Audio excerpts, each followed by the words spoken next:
Hello friends स्वागत जनाची मु मोर YouTube channel take Kedar को। तो आशा करछि आपण माने समस्त भलो थिबे एवं सुस्थ थिबे। तो फ्रेंड्स देखंतु आज रे वीडियो रे हमें सुनामी विषय रे आपण माने ओडिया रचना किबळ लिखिबे से विषय रे आलोचना करिवा। जदि आपण मानको स्कूल रे सुनामी विषय रे ओडिया रचना लिखिबा पई कहिथांती ताले आज रे वीडियो टी को शेष पर्यंत निश्चित भाव देखंतु, जहा द्वारा कि आपण माने रचना टी को अति सहज रे लिखि पारिबे। तो चलतु बिना डेरी न करी आज भिडियो को आम एठार स्टार्ट करवा। तो आपण मैंने किभली भाव लिखे देखु। प्रथम आपण मैंने हेडिंग दे दिंतु उपक्रम और ता तले लिखंतु विज्ञान को हथियार करी मनुष्य जेते उन्नति करिले मध्य प्रकृतिर तांडवरु केबे रक्षा पाई परिबो नाही। पृथ्वी रे विभिन्न समय विभिन्न प्रकार प्राकृतिक विपर्यय देखा देई थाए। केतेबेले बन्या तो केतेबेले बात्या तो पुणी केतेबेले मरुडीर परिस्थिति जार प्रतिरोध करवा विज्ञान जुगर मनीषों पक्षर असंभव होता है। एसबू प्राकृतिक तांडव बहुत धन जीवन नष्ट कर पकाए। जनसाधारण बहु असुविधार सम्मुखीन होता। सेहीपरि सुनामी एक भयानक प्राकृतिक विपर्यय अटे जहाँ 2004 मसीहा डिसेम्बर मास 24 तारिख रे होइथिला। खाली भारत नुहे संपूर्ण दक्षिण पूर्व एशिया रे एहार प्रलयकारी शक्तिर साक्षर रखी देइथिला। नेक्स्ट हेडिंग दे दियंतु सुनामी कौन एवं ता तले लिखंतु सुनामी एक जापानी शब्द अटे जार सुर अर्थ बंदर बा पताशय और नामीर अर्थ लहरी बा ढेउ अटे।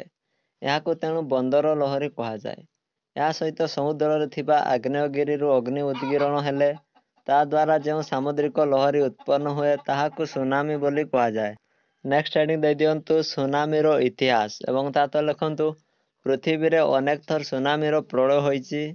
1755 मसीहा नवेम्बर 1 तारिख रे पोर्तुगाल उपकूल यह सृष्टि होई यूरोप महादेशर अनेक क्षति साधन करथिला। से भली 1883 मसीहा अगस्त 27 तारिख रे काकरातोआ आग्नेयगिरी रे अग्नि उद्गीरण होई जाभा और सुमात्रा द्वीपर बहुत धन जीवन को नष्ट करथिला।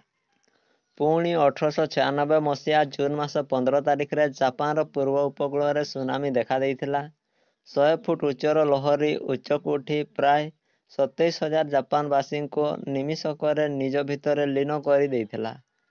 एथर जो सुनामी आसिला यह द्वारा अंडमान निकोबर तमिलनाडु केरल पंडिचेरी अंचल आदिर अत्यधिक क्षति साधन है। इंडोनेशियार क्षति आकलनीय थिला। श्रीलंका जाभा सुमात्रा आदि अंचल यार प्रलयकारी ध्वंसलीला देखा मिलता।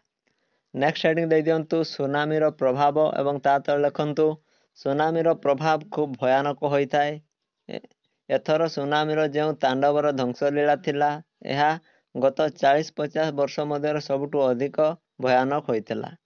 रिक्टर स्केल रे 8.9 सेंटीमीटर समुद्र कंपन होता। विज्ञान और वैज्ञानिकों समस्त प्रयास तथा ज्ञान कौशल विफल होता। यह सम्मुख रे समुद्र अभ्यंतर रे अनेक आग्नेयगिरी मान लुचि रही से अनेक समय अग्नि उद्गीरण होता है। ताहा समुद्र तलर भूमिर स्तर जाए संचरित होता है जहाँ फल समुद्र तले फाट सृष्टि हुए। जलभाग प्रचुर मात्रा आंदोलित होता है।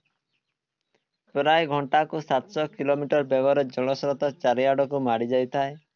यार प्रभाव रे ही उपकूल 50 मीटर उच्च लहरी उठी थाए जहाँ कूल को माड़ी आसी घर द्वार रास्ताघाट धनजीवन आदिर अनेक मात्रा क्षयक्षति घटाए।